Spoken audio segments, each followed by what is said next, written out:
Hello friends, मैं हूं देव और मैं आपका इस पढ़ाई के सुहाने सफर में हार्दिक स्वागत करता हूं। तो पिछले वीडियो में हमने BMTC 131 का सेक्शन 2.2 पढ़ा था। अब हम इसका सेक्शन 2.3 पढ़ने जा रहे हैं, तो बिना किसी देरी के स्टार्ट करते हैं। Section 2.3 functions. तो फंक्शंस के बारे में पढ़ेंगे। पहले हमने रिलेशंस के बारे में पढ़ा था। Consider the relation R is equal to में H क्रॉस L। तो ये रिलेशन हमने कंसीडर कर दिया। That we give at the end of section 2.2 above, जो कि हमने सेक्शन 2.2 जो हमने पढ़ा उसके एंड में हमने ये रिलेशन दिया था H क्रॉस L, जो कि ह्यूमन और लैंग्वेज का रिलेशन था। Here we also say that X is related to Y if and only if X Y is belongs to हमारा रिलेशन। तो ये बोल रहा है कि X जो है Y से रिलेट तभी करेगा जब हमारा ये जो है एक्स वाई ये हमारे रिलेशन से बिलोंग करता है। Note that X is slash was a human being and Y is a language existing in 2018। तो ये हमने हमें बता रहा है कि X जो है यहाँ पे क्या था, X हमारा ह्यूमन बीइंग था और Y जो है वो हमारी लैंग्वेज थी जो कि हमारी 2018 में एग्जिस्ट कर रही थी। Now let us take a subset R dash of R। तो अब ये बोल रहा है कि अब हम एक कंसीडर करते हैं, एक सबसेट ले लेते हैं R डैश, जो कि हमारे रिलेशन का सबसेट होगा, R रिलेशन का सबसेट होगा। वेयर एक्स आर वाई, यानी कि एक्स जो है वो रिलेट कर रहा है वाई से if and only if x जो है वो ह्यूमन बींग से बिलोंग करता है, एक सेट है एच उससे बिलोंग करता है, and Y is the first language of X, और जो वाई जो है वो फर्स्ट लैंग्वेज है एक्स का। तो यहाँ पे देखेंगे, now since each person has one and only one first language given X that there is one and only one Y belongs to L such that X Y belongs to R dash. So R dash is the subset of H cross L. तो यहाँ पे बोल रखा है कि x जो है वो वाई से रिलेट कर रहा है आर डैश के लिए। तो उस प्रकार से होगा कि एक्स जो है वो ह्यूमन बींग है और वाई जो है फर्स्ट लैंग्वेज है। यहाँ पे बोल रहा था कोई सी भी लैंग्वेज जो उसको आती है, पर यहाँ पे अब फर्स्ट लैंग्वेज बोल दिया है। तो ये बोल रहा है कि अगर ये इसमें देखेंगे, अब ये जो है ये रिलेट कर रहा है कि वन एंड ओनली वन हो सकता है, यानी कि एक्स के लिए पहले तो यहाँ पे वाई कोई सी भी लैंग्वेज बोल सकता था, कोई सा भी पर्सन, पर ये फर्स्ट लैंग्वेज है उसकी अब। तो फर्स्ट लेवल कोई सी एक हो सकती है, तो यानी कि ये वन वन और वन हो गया। तो ये इस तरीके से हो जाएगा, पर ये सबसेट जो है एच क्रॉस एल का तो है ही। तो आप यहाँ पे नोट करेंगे, note that first for each X belongs to H there is at least one Y belongs to L such that X Y belongs to R dash. तो यहाँ पे आप देख सकते हैं कि यहाँ पे एक्स जो है, ऐसा कोई एक्स अगर एच से बिलोंग कर रहा है तो यहाँ पे एटलीस्ट वन ऐसा वाई होगा जो कि एल से बिलोंग करेगा, और वो इस तरीके से बिलोंग करेगा कि एक्स वाई जो है वो हमारे रिलेशन जो कि हमें दे रखा है आर डैश उससे बिलोंग करेंगे। अब इसके बाद में आप सेकंड पॉइंट देखेंगे, for each X belongs to H there is only one Y belongs to L such that Y X X Y is belongs to R dash. तो ये बोल रहा है कि अगर एक्स जो है वो हमारे साइड एच एच से बिलोंग कर रहा है तो यहाँ पे सिर्फ एक ही ऐसा वाई हो सकता है जो कि एल से बिलोंग करेगा, वो भी इस तरीके से कि एक्स वाई जो है वो हमारे रिलेशन आर डैश से बिलोंग करे।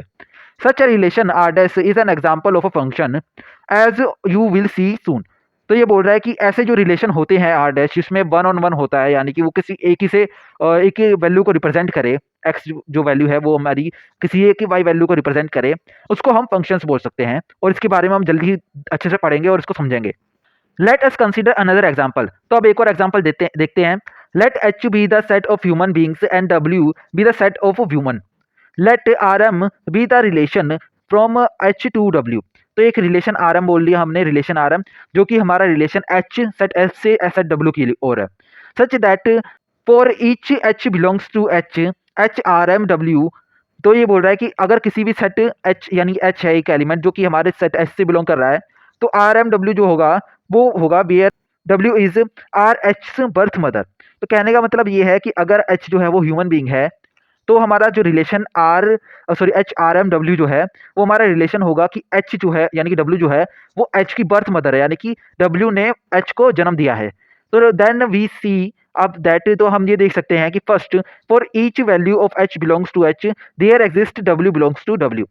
तो ये बोल रहा है कि यहाँ पे अगर कोई सा भी एच जो एलिमेंट है अगर एग्जिस्ट करता है वो हमारे ह्यूमन सेट से, तो वहाँ पे ज़रूर ये होगा कि डब्ल्यू जो है वो एग्जिस्ट करेगा, और ये इस तरीके से एग्जिस्ट करेगा such that H R M is W, यानी कि ये रिलेट करेंगे इस तरीके से जो है ये एग्जिस्ट करेगा कि रिलेट कर रहे हैं।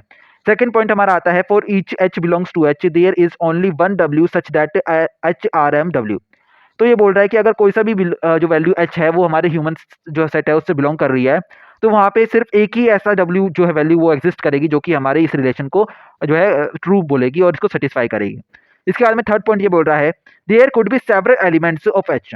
तो यहाँ पे सेवरल एलिमेंट्स हो सकते हैं एच के, कोई से भी एलिमेंट हो सकते हैं एच वन से एच एन तक, with the same birth mother, पर उनके सेम बर्थ मदर हो सकती है।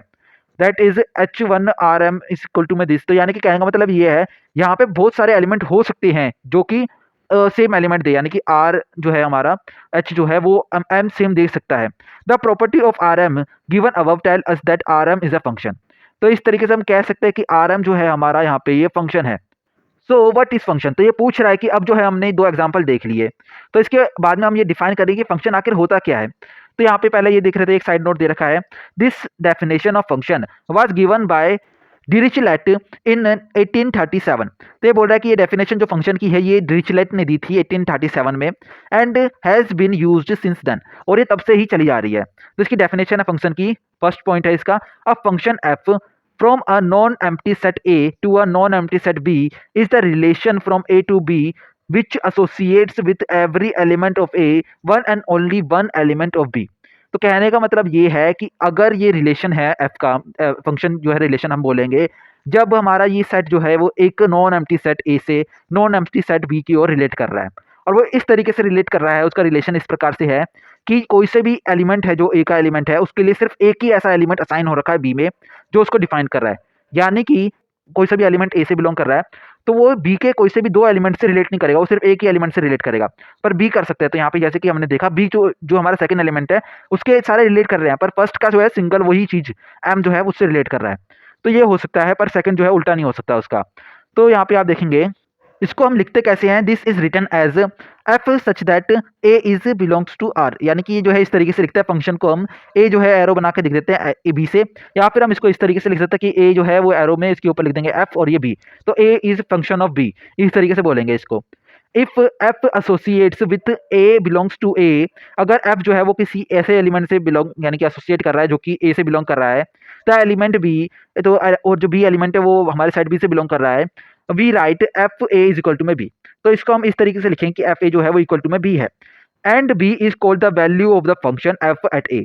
और जो बी जो होगा उसको हम कहेंगे कि ये वैल्यू है फंक्शन की, अब जब एफ जो है वो ए पे है, यानी कि फंक्शन जो है किसी एक वैल्यू ए पे, जो सेट ए की वैल्यू है उस पे जो हमारे फंक्शन की वैल्यू आएगी वो हमारी बी आएगी, इसको हम ये कहेंगे। इसके बाद में थर्ड पॉइंट हमारा बताता है A is called the domain of function and B is called the codomain of function. तो इसे बोल रहा है कि ए जो है उसको हम डोमेन बोलते हैं फंक्शन का, और बी जो है उसको हम को डोमेन बोलते हैं किसी भी फंक्शन का। इसके बाद में हमारी फोर्थ पॉइंट आती है, the set F A is equal to में F A such that A is belongs to A. तो सेट अगर एफ ए है तो उसको हम इस तरीके से लिख सकते हैं जहाँ पे हमारा जो ए जो है वो सेट ए से बिलोंग करेगा, इज कॉल्ड द रेंज, और इसको हम रेंज बोलेंगे ऑफ एफ। तो ये रेंज होती है एफ की। As you can see the range of F is a subset of codomain of F. तो जो रेंज होती है सेट की वो को डोमेन की जो सेट है उसका सबसेट होती है, that is A F is the subset of B. तो कहने का मतलब ये है कि अगर कोई सा भी फंक्शन है ए टू बी, तो ए जो है वो हमारा डोमेन हो गया, बी जो है हमारा वो को डोमेन हो गया, पर एफ की कुछ वैल्यू होगी जैसे कि यहाँ पे दे रखी है, एफ की वैल्यू हमें दे रखी है एफ ए सच दैट ए जो है वो हमारा सेट ए से बिलोंग कर रहा है। तो एफ ए की वैल्यू कुछ भी हो सकती है, मान लीजिए आप एक्स स्क्वायर माइनस टू होगी, तो उसकी जो वैल्यू है एक्स स्क्वायर माइनस टू को सोल्व करने के बाद में जो भी वैल्यू आएगी वो हमारी रेंज होगी, और ये सेट बी है ये हमारा कोडोमेन होगा, और जो रेंज हमारी आएगी वो हमेशा कोडोमेन की सबसेट होगी, ये यहाँ पे दे रखा है। इसके बाद में ये बोल रहा है कि note that if A is the function of B, यानी कि ए जो है वो फंक्शन बी से है, देन आप ये देखेंगे फर्स्ट पॉइंट है for each element of A B associate some element of B. तो आप ये देखेंगे कि किसी भी एलिमेंट ए के लिए जो कि ए से बिलोंग कर रहा है, आप एक कुछ ना कुछ एलिमेंट जो है बी से भी बिलोंग करेगा, यानी कि वो एसोसिएट करेगा उसके साथ में बी एलिमेंट के, बी जो सेट के एलिमेंट के साथ में। इसके बाद में सेकंड पॉइंट पे बोल रहा है for each element of A we associate only one element of B. तो हर एक एलिमेंट जो है ए से बिलोंग कर रहा है तो उसके लिए सिर्फ एक ही ऐसा एलिमेंट हम एसोसिएट करते हैं बी के साथ में जो बी से बिलोंग कर रहा है। सो इफ ए जो है वो ए से बिलोंग कर रहा है और एफ ए जो है वो बी से बी वन से बिलोंग कर रहा है, as well as F A is equal to B two, then B one and B two is equal to में जो है ये इक्वल होंगे। कहने का मतलब ये है कि अगर ये फंक्शन है, अगर कोई सी भी कंडीशन दे रखी है, अगर ये फंक्शन है और ये बोल रखा है कि ए जो है वो हमारा ए से बिलोंग कर रहा है और एफ ए की वैल्यू हमें बी वन भी दे रखी है और एफ ए की वैल्यू बी टू भी दे रखी है, तो इसका मतलब ये होगा कि बी वन और बी टू जो है वो इक्वल होंगे, क्योंकि ये फंक्शन बोल रखा है, यहाँ पे कंडीशन दे रखी है फंक्शन है। अगर ये फंक्शन नहीं होता तब ये इक्वल टू जो है ये अलग अलग हो सकते थे कि बी वन अलग है बी टू अलग है, पर अगर ये फंक्शन है तो ये जो है हमारा जो कि हम बोल सकते हैं रेंज, वो उसकी एक ऐसा लोता एलिमेंट होगा जो एसोसिएट करेगा किसी भी एक एलिमेंट के साथ में। That is if A B one and A B two are elements of F, then B one is equal to में बी टू। तो यही बोल रहा है कि अगर ये दो एलिमेंट है उसके तो बी वन जो है वो बी टू के इक्वल टू होगा।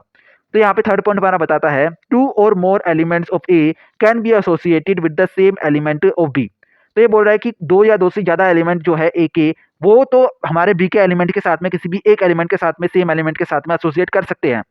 That is, there can be A2 belongs to A with A1 is not equal to में A2 and A1B is equal to में A2B।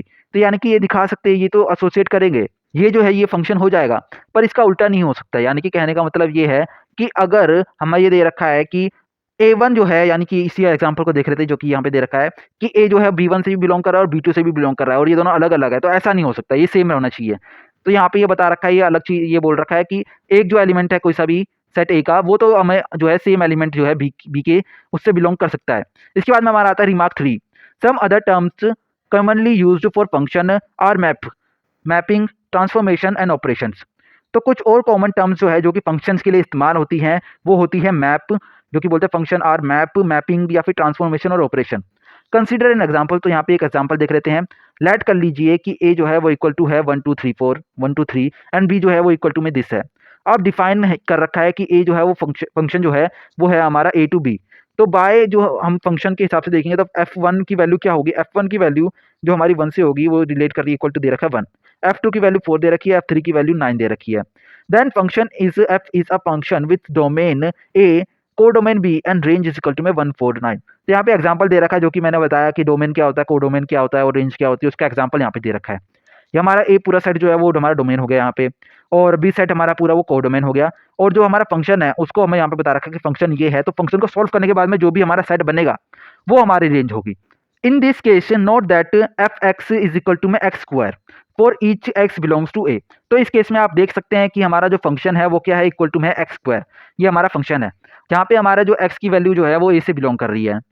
We can write this as, हम इसको इस तरीके से लिख सकते हैं कि हमारा जो फंक्शन है वो सच दैट है कि वो ए से बी की ओर है, और एफ एक्स जो है वो इक्वल टू में है एक्स स्क्वायर, और हम इसको इस तरीके से रखते हैं कि एफ जो है वो इक्वल टू में है ब्रैकेट में x dot x square such that x जो है वो ए से बिलोंग कर रहा है। हम इसको इस तरीके से भी लिख सकते हैं, दोनों में से कोई सा भी तरीका इस्तेमाल कर सकते हैं लिखने के लिए। If we define G such that A to B, यानी कि हमने एक और फंक्शन जो है जी को उसको डिफाइन किया है जो कि ए से बी की ओर है, by G one is equal to में 1, G two is equal to में 1 एंड जी3 इज इक्वल टू में 4, अगर इस तरीके से हमने डिफाइन कर रखा है, then g is also a function, तो जी भी हमारा फंक्शन होगा whose domain and codomain are the same as those of f, namely a and b respectively। तो जो है इसका जो है ये भी फंक्शन होगा और इसका कोडोमेन और डोमेन जो है वो सेम रहेंगे फंक्शन जो हमने अभी पढ़ा उसके हिसाब से, क्योंकि हमारा जो फंक्शन का डोमेन और कोडोमेन होता है वो हमेशा हमारा सेट ए और सेट बी होता है, जो कि हमारा ये होते हैं सेट ए से सेट बी की ओर है, तो ये दोनों हमारे सेम रहेंगे, पर इसकी जो रेंज है वो डिफरेंट हो जाएगी। But the range of g is 1 and 4, इसकी रेंज क्या है, 1 है और 4 है, 1 आ रहे हैं ना दो बार, 1 और 1 आ गया यहाँ पे, तो 1 है इसकी रेंज और 4 है, ये हमारा रेंज आ गया। इसके बाद में हमारा आता है remark 4, the example above tell us that several different functions can be defined with the same domain and codomain। तो ये बोल रहा है कि कोई से भी, ये एग्जांपल क्या बोल रहा है कि सेवरल, बहुत सारे फंक्शंस जो है वो सेम जो सेट है डोमेन और कोडोमेन का, उससे हम बहुत सारे फंक्शंस को दिखा सकते हैं। तो ये मतलब है कि एक फंक्शन जो है वो बहुत डिफरेंट सेट से भी डिफाइन हो सकता है, और एक जो सेट है यानी कि दो सेट्स हैं तो उनसे बहुत सारे फंक्शन डिफाइन हो सकते हैं। इसके बाद में हमारा रिमार्क 5 है, उसमें बता रहा है कि when a relation from A and to B does not satisfy the requirements of for being a function, then we can say that this is not a well defined function। जब जो ये relation जो है from A to B, ये हमारी जो specified requirement है उसको जब सेटिस्फाई नहीं करता है एक फंक्शन की, तो हम ये बोल सकते हैं कि ये वेल डिफाइंड फंक्शन नहीं है। फॉर एग्जांपल के लिए देख लेते हैं, if A is equal to में दिस दे रखा है और बी इज इक्वल टू में दिस है, और जो हमारा ए जो है वो ए टू बी है, with A one is equal to में अल्फा जो है वो इक्वल टू में है 1, और ए जो है ए वन इज इक्वल टू में 5, इज नॉट वेल डिफाइंड। तो ये जो है ये वेल डिफाइंड नहीं है, क्योंकि यहाँ पे आप देखेंगे वाई पूछ रहा है क्यों है, क्यों नहीं है, क्योंकि यहाँ पे आप देखेंगे कि हमारा डोमेन, सेम डोमेन के लिए दो डिफरेंट वैल्यूज आ रही है, तो ऐसा नहीं होना चाहिए। जो हमारा डोमेन है उसके लिए कॉमन जो है वो रेंज के हिसाब से एक स्पेसिफिक वैल्यू आनी चाहिए, रेंज की वैल्यू जो है वो स्पेसिफिक होनी चाहिए, ऐसे नहीं कि 1 के लिए 1 भी आ रहा है और 5 भी आ रहा है, ऐसे नहीं, एक कॉमन होना चाहिए। पर अगर दो अलग अलग डोमेन जो नंबर है डोमेन है उनके लिए एक जो कॉमन है, एक कॉमन रेंज हो सकता है, पर उल्टा नहीं हो सकता, यानी कि कॉमन डोमेन के लिए दो डिफरेंट रेंज नहीं हो सकती। अब इसके बाद में ये बोल रहा है कि ट्राई सम एक्सरसाइज नाउ। अब जो है हमें ये एक्सरसाइज करने के लिए बोल रहा है, तो एक बार आप इसको ट्राई कर लीजिए फिर हम इस पे आते हैं। तो चलिए अब हम एक्सरसाइज 7 पे आते हैं। Let X be the set of residents of Kochi and Y be the set of the all 10 digit numbers. तो ये हमने एक्स और वाई की वैल्यूज मान ली, एक सेट मान ली, दो सेट वो इस प्रकार से हैं कि एक्स जो है वो रेजिडेंट है कोची यानी कि कोची में रहने वाले लोग, और वाई जो है वो सेट है 10 डिजिट नंबर्स का। डिफाइंड अ मैपिंग यानी कि हमें फंक्शंस बताना है फ्रॉम एक्स टू वाई, एक मैपिंग करनी है एक्स टू वाई की, clearly giving its domain and range. और उसकी जो डोमेन और रेंज है उसको हमने क्लियरली बताना है कि उसकी डोमेन क्या है और रेंज क्या है। तो चलिए अब हम एक्सरसाइज 7 के आंसर पे आते हैं। If we assume that every resident of Kochi has one and only one mobile phone number, then we can define function जो कि है हमारा एक्स टू वाई। तो अब अगर जो कोची में रहने वाले रेजिडेंट्स के बारे में जो पास में सिर्फ एक ही नंबर है, तभी ये जो फंक्शन है हमारा डिफाइन हो सकता है। तो एफ एक्स जो है वो इक्वल टू हो जाएगा मोबाइल नंबर ऑफ एक्स। तो ये हो जाएगा। अब another way could be if we list all elements of X from one that is 0 1 in the 10 digit number onwards. तो कॉलिंग इट और his resident number, then we can define g is equal such that x to y gx is equal to में resident number is of x। तो एक तरीका तो यहाँ पे दिखा रहा है कि हमने उसको फ़ोन नंबर के रूप में ले लिया, और दूसरा तरीका क्या है कि अगर हम उसको जो है रेजिडेंट नंबर के रूप में ले लें तो इस तरीके से हम उसको दिखा सकते हैं। तो यहाँ पे तो डोमेन और फंक्शन जो है डोमेन उसका हो जाएगा एफ एक्स जो है वो दे रखे हैं कि एफ और उसका वो क्या है सेट ऑफ कोची यानी कि रेजिडेंट जो उसमें रह रहे हैं कोची में उनका नंबर हो जाएगा, यानी कि उसका वो रहने वाले लोगों का सेट हो जाएगा। इसके बाद में जो रेंज है एफ की वो होगी मोबाइल नंबर ऑफ एक्स, जो कि यहाँ पे एक्स जो है वो हमारा सेट एक्स से बिलोंग कर रहा है। इसके बाद में हमारा जो रेंज जो हो जाएगी वो हमारी हो जाएगी रेजिडेंट नंबर ऑफ एक्स। तो एक्स का रेजिडेंट नंबर जहाँ पे हमारा एक्स जो है वो सेट एक्स से बिलोंग कर रहा है। तो चलिए अब हम एक्सरसाइज 8 पे आते हैं। इसका फर्स्ट पार्ट है consider f is belongs to यानी कि मैपिंग कर रखी है उसकी N to Q such that f n is equal to में एन अपॉन में N plus one, show that F is a function. तो हमें यहाँ पे दिखाना है कि एफ जो है वो एक फंक्शन है। इसके बाद में हमारा सेकंड पॉइंट है, वो बोल रहा है कि define a function g whose domain और codomain and codomain are the same as that of f above. इसका यानी कि कोडोमेन और डोमेन जो है यानी कि ये दोनों जो है एन और टू क्यू ये जो है ये सेम है, but there is at least one x in their domain for which f x is not equal to में जी एक्स। तो यहाँ पे जो है यहाँ पे एक ऐसा एक्स जो है वो एग्जिस्ट करता है इसके डोमेन में जी एक्स के डोमेन में, जहाँ पर जो है ये जो है इसकी रेंज जो है वो इक्वल टू नहीं हो पा रही है। तो चलिए अब हम एक्सरसाइज 8 के आंसर पे आते हैं। इसका फर्स्ट पार्ट का आंसर है for each N belongs to natural number there is N upon में N plus one belongs to Q. तो ये दिखा रखा है यहाँ पे। तो अगर आप देखेंगे also if n and m belongs to natural number such that n n is equal to में एम, देन एन अपॉन में N plus one is equal to में एम अपॉन में एन एम प्लस वन। तो यानी कि ये चीज़ होगी। तो इस तरीके से हम दिखा सकते हैं कि सोच that so for each n is equal belongs to m n there is a unique element q belongs to Q. तो यानी कहने का मतलब ये है कि अगर कोई सा भी डोमेन का एलिमेंट है तो उसके लिए एक यूनिक जो है को डोमेन का एलिमेंट होगा, सच दैट एफ एन जो है वो इक्वल टू होगा q, hence q is equal to में एन अपॉन में एन प्लस वन। तो इस तरीके से यहाँ पे दिखा रहा है कि अगर जो ये होगा तो इस तरीके से हम बोल सकते हैं क्यू जो होगा हमारा वो होगा एन प्लस में एन अपॉन में N plus one, hence f is a well defined. तो इस तरीके से बता रखा है कि यहाँ पे जो है ये एफ जो है वो वेल डिफाइंड होगा, क्योंकि यहाँ पे कोई सा भी एलिमेंट जो है डोमेन के लिए सारे एलिमेंट जो है वो यूनिक है। इसके बाद में हम सेकंड के आंसर पे आते हैं। There can be several such functions. तो यहाँ पे बहुत सारे ऐसे फंक्शंस हो सकते हैं जहाँ पे एन और क्यू जो है वो सेम रहेंगे, यानी कि डोमेन और रेंज जो है वो सेम रहेगी, पर जो है उसका फंक्शन जो है वो अलग हो जाएगा। फॉर एग्जाम्पल के लिए देख लेते हैं, take g n is equal to में एन। तो हमने जी एन को हमने एन मान लिया है, और एच एन जो है उसको हमने मान लिया है एन प्लस में वन अपॉन में एन, और ये मान लिया हमने एच एन को। तो अगर आप देखेंगे you can check that f n जो है वो इज नॉट इक्वल टू में g n, and f n जो है वो एच एन के लिए भी इक्वल नहीं है for all n belongs to natural number. तो ये चीज़ जो है ये प्रूफ हो रही है कि सेम जो रेंज और डोमेन जो डोमेन और रेंज को डोमेन है उसके बीच में उसमें हमारे जो फंक्शंस है वो डिफरेंट आ रहे हैं। तो चलिए अब हम एक्सरसाइज 9 पे आते हैं। Define a relation from N to Q which is not a function, justify your choice of relation. तो ये बोल रहा है कि एक ऐसा रिलेशन बताइए जो कि एन से क्यू की ओर हो और वो फंक्शन ना हो। तो आपको ये भी बताना है कि आपने जो वो रिलेशन लिया तो वो क्यों लिया है, उसको जस्टिफाई करना है कि वो फंक्शन क्यों नहीं है। तो चलिए अब हम एक्सरसाइज 9 के आंसर पे आते हैं। फॉर एग्जाम्पल के लिए आप ले लीजिए कि आर जो है वो एक रिलेशन है जो कि एन टू क्यू की ओर है। तो यहाँ पे आर हमने ले लिया कि ये जो है वन वन हो गया, वन माइनस वन हो गया, टू टू हो गया, टू माइनस टू हो गया। ये एक ऐसा रिलेशन हो गया। तो यहाँ पे आप देख सकते हैं कि जो डोमेन है उसका एक यूनिक जो है रेंज नहीं है। यहाँ पे वन के लिए वन एलिमेंट भी और माइनस वन भी है। तो इस तरीके से यहाँ पे टू के लिए भी टू है और माइनस टू भी है, तो यानी कि ये यूनिक नहीं है। तो इस तरीके से हम कह सकते हैं कि ये फंक्शन नहीं है। Since an element of N is not uniquely mapped under the R to an element of Q, that is to जो है वो वही बता रहा है ये, R both in R is not a function, तो इसलिए आर जो है ये फंक्शन नहीं है। तो चलिए अब हम आगे बढ़ते हैं। Exercise 8 leads us to the notation defined below. तो जब हमने एक्सरसाइज 8 पढ़ी वो हमें जो नीचे दे रखी है इस नोटेशन पे लेके आती है। तो यहाँ पे डेफिनेशन है, two functions f and g are said to be equal if. तो दो फंक्शन एफ और जी हैं उनको तभी हम इक्वल कह सकते हैं जब एफ डोमेन और एफ इज इक्वल टू में domain of g. First condition है उनका डोमेन सेम होना चाहिए। सेकंड कंडीशन है F x is equal to में एफ जी, कहने का मतलब है उनका रेंज भी सेम होना चाहिए। For all x belongs to domain f, सारे एक्स जो है वहाँ पे यहाँ पे एलिमेंट ये जो है डोमेन एफ से बिलोंग करने चाहिए। विच इंप्लाइज दैट रेंज जो है फंक्शन की वो इक्वल टू होनी चाहिए range of F equal to range of C, यानी कि दोनों की रेंज सेम होनी चाहिए। So for example the function is mapped from real number to real number. Function जो है हमारा दे रखा है F x is equal to में एक्स माइनस वन, एंड हमारा जो जी फंक्शन है वो real number to real number map हो रहा है, और जी जीरो हमारा 7 दे रखा है, और यहाँ पे दे रखा है कि जी एक्स जो है वो भी है हमारा x minus one. For all x doesn't belongs to zero and x belongs to R is not equal. तो यहाँ पे ये इक्वल नहीं है। तो सिंस एफ जीरो जो है वो इक्वल टू नहीं है जी जीरो के, तो हम कह सकते हैं कि यहाँ पे जो है, क्योंकि इसकी वैल्यू देखिए आप, यहाँ पे अगर एफ जीरो लगाएंगे तो हमारी माइनस 7 आएगी वैल्यू, इधर हमारी जी जीरो की वैल्यू दे रखी है 7, तो ये इक्वल टू नहीं आ रही, तो रेंज इक्वल नहीं है। तो यानी कि ये फंक्शन जो है ये दोनों इक्वल नहीं होंगे। Try a related exercise now. तो ये बोल रहा है कि अब इससे रिलेटेड एक एक्सरसाइज है, एक्सरसाइज नंबर 10, इसको एक बार आप ट्राई कर लीजिए। तो आप इसको एक बार ट्राई करिए, उसके बाद हम इस पे आते हैं।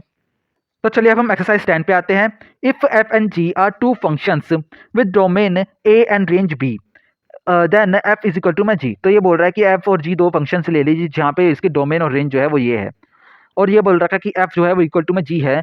इज दिस स्टेटमेंट ट्रू और फॉल्स? तो ये स्टेटमेंट ट्रू है या फिर फॉल्स है? Give reason for your answer, और अपने आंसर के लिए हमें रीजन भी देना है। तो चलिए अब हम एक्सरसाइज 10 के आंसर पे आते हैं। दिस इज फॉल्स, ये फॉल्स है। क्यों? फॉर इंस्टेंस टेक एफ जो है वो एक ऐसा मैप कर रहा है कि real number to real number map कर रहा है, और एफ एक्स जो है वो इक्वल टू एक्स दे रखा है, और जी एक्स की वैल्यू भी ऐसी है कि real number to real number map कर रही है, और पर जी एक्स की वैल्यू जो है वो एक्स प्लस वन दे रखी है। तो कहने का मतलब ये है कि डोमेन और रेंज जो है इसमें वो तो सेम है, पर इनका जो यानी कि डोमेन और कोडोमेन सेम है, पर इनकी रेंज अलग है। तो रेंज अलग होने के कारण ये जो है ये फंक्शन नहीं हो सकते। तो ये जो है इस पे देखेंगे आर जो है वो है, और इसकी रेंज जो है पर ये रेंज अलग है, तो इस तरीके से ये फंक्शन नहीं है, इज नॉट इक्वल टू में जी X for all x belongs to real number. तो इस तरीके से ये फंक्शन नहीं हो सकते। तो चलिए अब हम आगे बढ़ते हैं। Now let us look at functions with special properties. तो अब हम जो है फंक्शंस के ऊपर देखेंगे कि कुछ स्पेशल प्रॉपर्टीज होती है, तो उनको देखेंगे। उससे पहले यहाँ पे एक साइड नोट दे रखा है, उसको पढ़ लेते हैं। F is one one is briefly shown as f is one one, यानी कि एफ अगर वन वन है तो उसको इस तरीके से भी दिखाया जाता है वन वन फंक्शन को। तो यहाँ पे आते हैं आप डेफिनेशन पे। डेफिनेशन, अ फंक्शन एफ जो है वो मैप कर रहा है A to B is called a one one और injective function if F relates different element of A to different elements of B. तो कहने का मतलब ये है कि ये इंजेक्टिव तभी होगा जब एफ जो है वो किसी एक एलिमेंट को किसी और एलिमेंट के साथ में मैप कर रहा हो, यानी कि सेम एलिमेंट वन वन होना चाहिए, यानी कि ए का अगर एक एलिमेंट है तो वो बी के एक एलिमेंट से ही मैप होना चाहिए, यानी कि उसका जो रेंज है वो कॉमन नहीं हो सकती। जैसे कि हमने कंडीशन देखी थी कि हमारा जो है ए की वैल्यू ए वन की वैल्यू बी से कनेक्ट कर रही है और ए टू की वैल्यू भी बी से कनेक्ट कर रही है, तो ऐसे सिचुएशन यहाँ पे नहीं हो सकती। तो इसका मतलब ये है कि इफ ए वन और ए टू जो है वो ए से बिलोंग कर रहे हैं और A one A two equal to नहीं है, तो एफ जो ए वन होगा और एफ ए टू, यानी कि इन दोनों की रेंज जो है वो इक्वल टू नहीं हो सकती। अगर ये कंडीशन है तब जाके हमारा फंक्शन जो है वन वन या फिर इंजेक्टिव है। In other words F is one one if F A one is equal to में A two implies that A one is equal to में ए टू। यानी कहने का मतलब ये है कि अगर उस फंक्शन में अगर दो रेंज हैं तो इसका मतलब ये है कि उनके डोमेन भी दो अलग अलग होंगे, कॉमन डोमेन नहीं हो सकता। If f is injective, it is also injective, it is also called injection। तो अगर f जो है वो इंजेक्टिव है तो इसको हम बोल सकते हैं कि ये इंजेक्शन है। इसके बाद में फॉर एग्जांपल के लिए हम देख लेते हैं। कंसीडर कीजिए एक फंक्शन जो कि इस प्रकार से दे रखा है यहाँ पे, और यहाँ पे f1 जो है वो इक्वल टू हो जाएगा 1, f2 हो जाएगा 4, f3 हो जाएगा 9। तो इस तरीके से यहाँ पे दिखा रखा है। You will find it takes distinct elements of the domain to distinct element of the codomain. तो ये जो है ये लिंक कर रहा है अलग अलग एलिमेंट जो है डोमेन के, उसको अलग अलग कोडोमेन के एलिमेंट से लिंक कर रहा है। सो एफ इज वन वन। तो इस तरीके से यहाँ पे ये जो एफ जो है हमारा वो वन वन फंक्शन हो गया है। Now let us consider the another example. तो यहाँ पे हम एक और एग्जांपल देख लेते हैं फॉर सेट और एंड फंक्शंस। तो सेट और फंक्शंस के लिए जो कि यहाँ पे दे रखा है कि लेट हम कर लेते हैं कि ए जो है वो ये है, बी जो है वो ये है। तो इस यहाँ पे देखेंगे कि जो फंक्शन जो है वो हमें बता रखा है कि ये ए से बी की ओर मैप कर रहा है, बी डिफाइंड एज बाय, तो इस तरीके से डिफाइन हो रहा है कि F1 Q है, F2 जो है वो P है, F3 जो है वो भी P है। तो यहाँ पे जो है यहाँ पे आप देखेंगे कि then F is a function with range of F is equal to में B इज इक्वल टू में कोडोमेन ऑफ द फंक्शन। तो इस तरीके से यहाँ पे हो रखा है, तो इसको पिक्टोरियली हमें फिगर में दिखा रखा है। तो यहाँ पे कहने का मतलब ये है कि अगर आप देखेंगे कि इस यहाँ पे कोडोमेन के लिए पी कोडोमेन के लिए दो डोमेन आ रही है, तो यानी कि ये वन वन नहीं है, क्योंकि अगर यहाँ पे जो कोडोमेन के लिए यानी कि सॉरी रेंज के लिए भी हमारा जो डोमेन है वो यूनिक होना चाहिए, तो यहाँ पे यूनिक नहीं है, यहाँ पे अलग अलग आ रहे हैं, तो इस कारण ये जो है वन वन नहीं होगा। This is an example of an onto function, तो ये ऑन टू फंक्शन का एग्जाम्पल है। सो यू शैल सी, तो यहाँ पे ये देखेंगे कि आप यहाँ पे एक डेफिनेशन दे रखी है, यहाँ पे डायग्रामेटिक भी तरीके से दिखा रखा है, तो यहाँ पे देखेंगे वन जो है डोमेन का वो हमारे एक रेंज से क्यू से डिनोट कर रहा है, पर पी जो है वो हमारे दो डोमेन से मैप कर रहा है। तो इस तरीके से यहाँ पे अब हम करेंगे, डेफिनेशन पे आते हैं। अब डेफिनेशन, ए फंक्शन एफ जो है वो ए से बी की ओर मैप कर रहा है is called a onto और subjective function if the range of F is the same as its codomain B. अगर ये जो है ये तब होगा जब आप बोलेंगे कि जो रेंज है किसी भी एक फंक्शन की वो इक्वल टू होगी उसके कोडोमेन के इक्वल होगी। In other words F is onto if F A is equal to में बी। तो कहने का मतलब ये है कि एफ जो है वो ऑन टू होगा जब एफ ए जो है वो इक्वल टू में बी हो जाएगा, तो यानी कि हमारा जो ये कोडो रेंज जो है वो कोडोमेन के इक्वल हो गया। This means that for any b belongs to B there is an act a belongs to A, यानी कि इसमें जो है सारे एलिमेंट जो है कोडोमेन के वो सारे एलिमेंट के साथ में जो डोमेन है वो मैप हो रहा है, such that f A is equal to में बी, तो एफ ए जो है वो इक्वल टू में बी हो गया है। If f is subjective it is called subjection. अगर एफ जो है फंक्शन वो सब्जेक्टिव होगा तो उस फंक्शन को हम सब्जेक्शन कहते हैं। You will come across this kind of functions very often in your mathematics course. तो आप जो है इस काइंड के फंक्शन के साथ में आप बहुत ज़्यादा आपका रूबरू होगा आपके मैथमेटिक्स कोर्स में। यहाँ पे एक साइड नोट दे रखा है, the word subjection is derived from the French word sir meaning on. तो इसके ये इस वर्ड से सर से जो है डिराइव होता है सरजेक्शन, और ये जो है ये इसका मतलब होता है ऑन। तो चलिए अब आगे बढ़ते हैं। Let us consider another example of a surjective function. Surjective function का हम जो है एक एग्जांपल देखते हैं। Consider two non empty sets A and B. तो दो नॉन एम्प्टी सेट हमने कंसीडर कर लिए हैं। We define the function pi one is equal to में ए क्रॉस बी। तो इस तरीके से हम उसको दिखा रहे हैं जो कि है बी, ए क्रॉस बी से मैप हो रहा है ए की तरफ। तो यहाँ पे हमारा जो है पाई वन जो हो जाएगा ए बी जो इक्वल टू है ए, यानी कि उसका फर्स्ट एलिमेंट। तो pi one is called the projection of A cross A on A. तो पाई वन जो है हमारा वो हमने बोल दिया कि ये एक प्रोजेक्शन है ए क्रॉस ए ऑन ए की। You can see that the range of pi 1 is the whole of A. Since any A belongs to A, pi 1 A B is equal to में A. तो ये इस तरीके से यहाँ पे बोल रखा है कि अगर कोई सा भी एलिमेंट A जो है वो A से बिलोंग कर रहा है तो पाई ए बी जो है वो उसका एलिमेंट बिलोंग करेगा। वट एवर बी में बी, तो बी की यहाँ पे वैल्यू की बात ही नहीं हो रही, बी कुछ भी हो उसकी वैल्यू जो है वो ए से बिलोंग करेगी। Therefore pi one is onto, तो इस तरीके से पाई वन जो है वो ऑन टू हो जाएगा। Note that if B has more than one element then pi one is not one one Y. तो ये बोल रहा है कि आप देखेंगे कि अगर बी जो है उसके पास में मोर देन वन एलिमेंट होगा तो आप देखेंगे कि यहाँ पे जो है हमारा जो फंक्शन जो है वो वन वन नहीं हो पाएगा। तो ये बोल रहा है कि क्यों, तो वो इसलिए क्योंकि आप देखें कि यहाँ पे ये डोमेन की बात हो जाएगी, फिर भी जो है वो डोमेन है, तो यहाँ पे अगर मोर देन वन एलिमेंट होगा तो हमारा जो डोमेन है वो चेंज हो जाएगा। अगर जैसे कि यहाँ पे हो गया 2 3 है और 2 4 हो गया, जैसे कि बी की वैल्यू हम 2 3 और 4 मान रहे हैं, तो 2 3 और 2 4 के लिए दोनों के लिए वैल्यू क्या हो जाएगी हमारी 2 हो जाएगी। तो यानी कि हमारा जो कॉमन जो है कॉमन रेंज के लिए हमारे दो डोमेन हो जाएंगे, तो यानी कि डोमेन स्पेसिफाई नहीं है। जब ये हो जाएगा तो ये वन वन नहीं रहेगा, ऑन टू तो रहेगा फिर भी। सिमिलरली जो पाई टू है वो ए क्रॉस बी होता है बिलोंग्स टू बी, तो ये अगर ये हो गया तो पाई टू जो है वो हम मानेंगे कि ये प्रोजेक्शन है ए क्रॉस बी का ऑन बी। तो projection of A cross B on B जो है वो इस तरीके से यहाँ पे दिखाया जाएगा। इज अ सब्जेक्टिव फंक्शन, ये भी एक सब्जेक्टिव फंक्शन है। तो since pi one and pi two is an onto functions we also say pi one respectively pi two is a function from A cross B onto A respectively B. तो कहने का मतलब ये है कि हम इसको जो है फंक्शन ऑन टू है, तो इस तरीके से हम ये इसको भी कह सकते हैं कि ए क्रॉस बी जो है वो onto function from A cross B onto ए।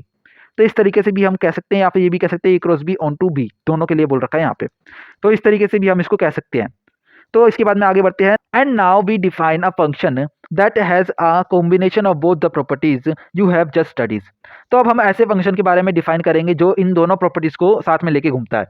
उसके बारे में डेफिनेशन है अब, if a function f A to B is both onto and one one, अगर एक फंक्शन ऐसा है जो कि वन वन और ऑन टू दोनों है, it is called a bijective function. तो उसको बाइजेक्टिव फंक्शन कहा जाता है और उसको और क्या क्या कह सकते हैं, बाइजेक्शन भी कहा जाता है।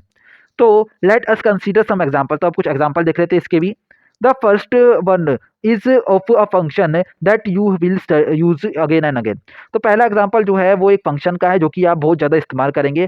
For example let A B non empty set, A को कोई नॉन एम्प्टी सेट ले लीजिए और जो फंक्शन है आई ए वो हमने मान लिया कि सच दैट ये है A to A, such that I ए जो है वो इक्वल टू में ए है, यानी कि आइडेंटिटी फंक्शन है, is called the identity function of A. तो आइडेंटिटी फंक्शन है show that I one is bijective, तो हमें बाइजेक्टिव शो करना है इधर। तो इसके सॉल्यूशन पे आते हैं। तो सॉल्यूशन पे आप देखेंगे for any a belongs to A, सब ये जो अगर ए एलिमेंट ए से बिलोंग कर रहा है तो यहाँ पे आइडेंटिटी फंक्शन होने के कारण इसकी जो रेंज होगी वो इक्वल टू में डोमेन हो जाए, यानी कि इसकी जो डोमेन होगी वो इक्वल टू में रेंज हो जाएगी। तो यहाँ पे जो इसकी रेंज है of I one is the whole of A, तो यानी कि सारे ए जो है वो इसमें आ जाएंगे। तो इस प्रकार से ये जो है ये ऑन टू हो जाएगा, यानी कि इसकी रेंज जो है वो इक्वल टू होगी इसकी कोडोमेन, तो ऑन टू हो गया। अब आई one is also one one, ये वन वन भी है, क्यों है, क्योंकि अगर आप देखेंगे कि यहाँ पे अगर ए वन और ए टू है, दो जो एलिमेंट है वो ए से बिलोंग कर रहे हैं, सच दैट ए वन और ए टू जो है वो इक्वल टू नहीं है, तो हमारा जो रेंज है वो भी इक्वल नहीं होगा क्योंकि ये आइडेंटिटी फंक्शन है। तो यानी कि इसमें वन वन और ऑन टू हो गया, तो जो हमारा आई वन है यानी कि आइडेंटिटी फंक्शन ऑफ ए, ये जो है ये हमारा बाइजेक्टिव फंक्शन हो जाएगा। इसके बाद में हमारा आता है example number 5, define a function F such that, जो कि है 1 2 3 से मैप हो रहा है 1 2 3 पे। तो हमें बताना है कि f1 जो है वो इक्वल टू है f2 इज इक्वल टू में f3 इज इक्वल टू में 1 है। This function is an example of a constant function, तो ये एग्जाम्पल है कांस्टेंट फंक्शन का। तो check whether f is bijective और नॉट, तो हमें चेक करना है कि ये बाइजेक्टिव है कि नहीं है। तो यहाँ पे आप देख सकते हैं कि यहाँ पे जो है f1 और f ये सारी की कॉमन सी रिलेट कर रहे हैं, तो ये ना तो 1 1 है ना तो ये ऑन टू है। क्यों? क्योंकि ऑन टू होने के लिए ये जो है इक्वल टू होना चाहिए कोडोमेन के रेंज जो है हमारी, तो ये ना तो कोडोमेन के इक्वल है और ये 1 1 भी नहीं है क्योंकि इसकी जो यानी कि रेंज है वो उसके लिए यूनिक डोमेन नहीं है। तो डोमेन जो है इसमें 3 आ गए, तो ये ना तो 1 1 है ना ऑन टू है। इसके सॉल्यूशन पे आते हैं। Solution the domain of F is 1 2 3, तो ये इसकी डोमेन है और जो इसकी रेंज है वो सिंगलटन सेट है। तो 1 इज नॉट इक्वल टू में 1 2 3 जो है, यानी कि इसकी जो कोडोमेन है उससे रिलेट नहीं कर रही है, इक्वल टू नहीं है। सो एफ इज नॉट सब्जेक्टिव, तो एफ जो है वो सब्जेक्टिव नहीं है, यानी कि एफ जो है वो ऑन टू नहीं है। इसके बाद में नेक्स्ट अगर हम देखेंगे कि एफ वन जो है वो इक्वल टू में एफ टू है, तो यानी कि कहने का मतलब ये है कि इनकी जो रेंज है वो इक्वल आ रही है। सो 1 इज इक्वल टू में 2 जो कि इक्वल टू नहीं है, यानी कि इक्वल नहीं है, इसकी रेंज सेम आ रही है पर इसके डोमेन सेम नहीं है। तो इसका मतलब ये हो गया कि एफ जो है वो इज नॉट इंजेक्टिव, तो इस तरीके से एफ जो है वो हमारा इंजेक्टिव नहीं है। इसके बाद में हमारा यहाँ पे साइड नोट दे रखा है, इसको पढ़ लेते हैं। F is such that A to B, यानी कि मैप हो रखा है ए टू बी पे। एफ ए जो दे रखा है वो हमारा इक्वल टू में है c. For all a belongs to A is called a constant function, तो इसको एक कांस्टेंट फंक्शन बोला जाता है। अगर यहाँ पे कोई सी भी वैल्यू हो एक ही, वो डिपेंड नहीं करती, उसका जो रेंज है वो सेम आएगा, ये कांस्टेंट वैल्यू आएगी। तो इसके बाद में बोल रहा है try the following exercise now, तो ये एक बार आप इसको ट्राई कर लीजिए, उसके बाद हम इस पे आते हैं। तो चलिए अब हम एक्सरसाइज 11 पे आते हैं। Let f such that N to N, यानी कि एफ जो फंक्शन है वो एन से एन की ओर मैप हो रहा है। वी डिफाइंड एज, तो इसको डिफाइन कर रखा है एफ एन इजिकल टू में एन प्लस 5। अब ये बोल रहा है कि right F is a subset of the Cartesian product of its domain and range. तो हमें बताना है कि एफ जो है वो सबसेट है उसकी कार्टेशियन प्रोडक्ट का, वो उसके डोमेन और रेंज की कार्टेशियन प्रोडक्ट का ये सबसेट है। Prove that F is 1 1 but not onto, और ये प्रूव करना है कि एट जो हमारा एफ जो है वो 1 1 है पर ऑन टू नहीं है। तो चलिए अब हम एक्सरसाइज 11 के आंसर पे आते हैं। डोमेन जो है यहाँ पे आपने देखा कि n है और रेंज भी हमारा जो है वो सॉरी कोडोमेन जो है वो भी n है। यहाँ पे हमारा रेंज जो है वो आएगा हमारा 6 7 एंड सो ऑन, ऐसे तरीके से कोडोमेन हमारा n ही है। सो यहाँ पे आप देख सकते हैं कि f जो है वो इक्वल टू हो जाएगा f is such that n और n प्लस 1, तो ये n प्लस 5 ये जो है हमारा फंक्शन हो जाएगा जहाँ पे n जो है वो हमारा नेचुरल नंबर से बिलोंग कर रहा है और ये जो है ये सबसेट है हमारा n क्रॉस रेंज का, यानी कि रेंज और n का जो है ये सबसेट है। तो इस तरीके से रेंज ऑफ एफ ये इसका सबसेट है, तो यहाँ पे ये हमने प्रूव कर दिया। इसके बाद में हमारा जो सेकंड है एफ इज नॉट सब्जेक्टिव, तो एफ जो सब्जेक्टिव नहीं है, यानी कि एफ जो है वो ऑन टू नहीं है क्योंकि इसकी जो रेंज है वो इक्वल टू नहीं है कोडोमेन की। इसकी रेंज आप देख सकते हैं कि ये इक्वल टू एन नहीं है, तो ये कोडोमेन के इक्वल नहीं है, तो सब्जेक्टिव नहीं है। Now to check whether f is injective, injective है कि नहीं है, इसके लिए हम क्या करेंगे, हम मान लेते हैं कि एफ एम जो है वो इक्वल टू में एफ एन। इस तरीके से आप चेक कर सकते हैं। एफ एम जो है हमने मान लिया कि वो इक्वल टू में आ रहा है एफ एन। वेयर m और n जो है वो बिलोंग कर रहे हैं नेचुरल नंबर से। तो हमने एफ एम की वैल्यू खोल दी। अब एफ एम की वैल्यू जब हमने खोली तो ये हमें पता है कि अगर जो है ये n है, x की वैल्यू n है, तो हमारी जो वैल्यू आएगी एफ एन की वो आएगी हमारी n+5। तो हमने यहाँ पे n+5 करके लिख दिया। इस तरीके से m की वैल्यू भी m+5 होगी। अब यहाँ पे जब हम इसको सोल्व करेंगे तो हमारी ये वैल्यू आ जाएगी m इज इक्वल टू में n। इसका मतलब ये हो जाएगा कि m जो है वो n के इक्वल है। तो अगर m जो है वो n के इक्वल है तो इसका मतलब ये है कि ये जो वैल्यूज आएंगी इसके लिए एक यूनिक डोमेन, कोई से भी रेंज के लिए यूनिक डोमेन है।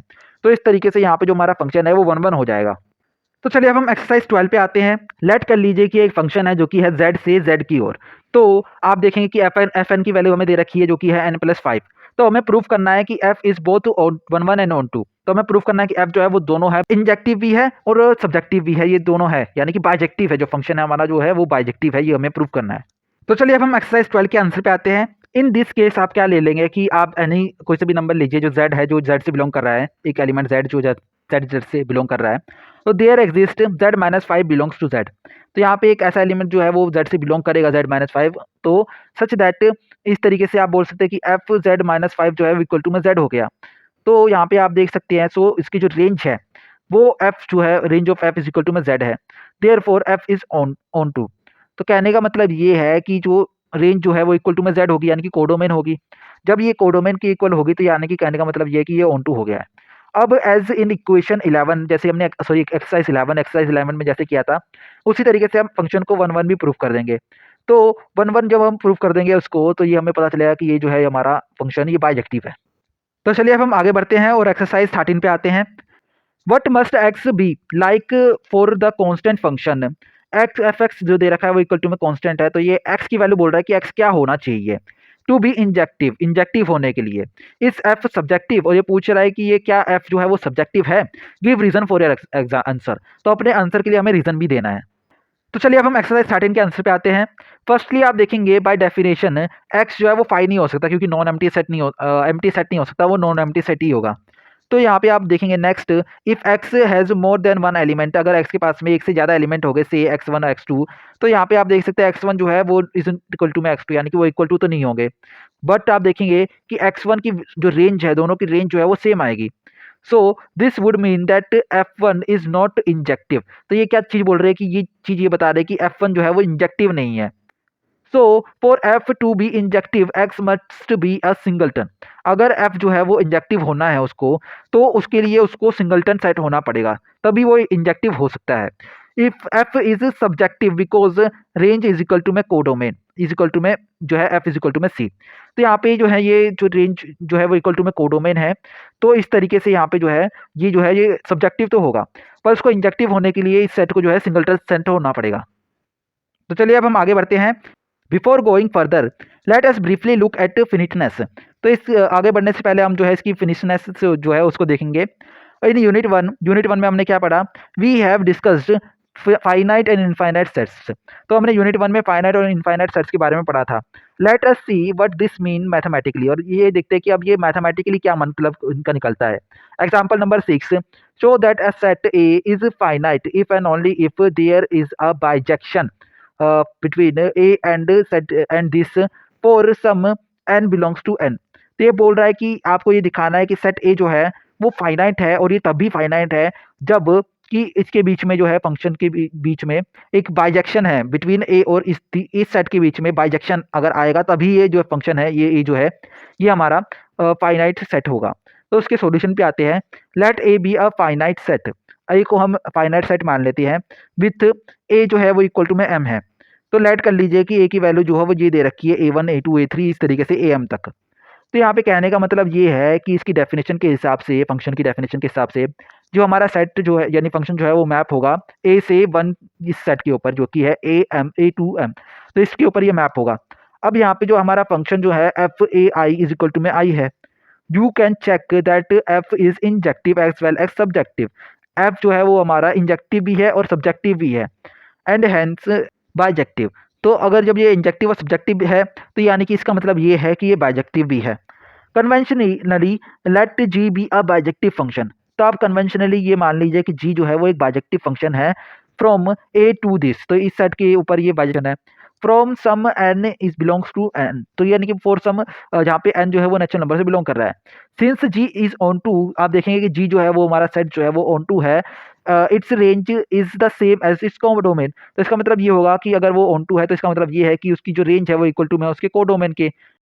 तो इसका मतलब हो जाएगा कि जी ए जो है वो हमारा सच दैट है कि ए जो है वो हमारा बिलोंग कर रहा है ए से, इक्वल टू में जो हमारी जो है वो रेंज हो जाएगी पूरी, यानी कि हमारी रेंज जो है वो कोडोमेन के इक्वल आ रही है।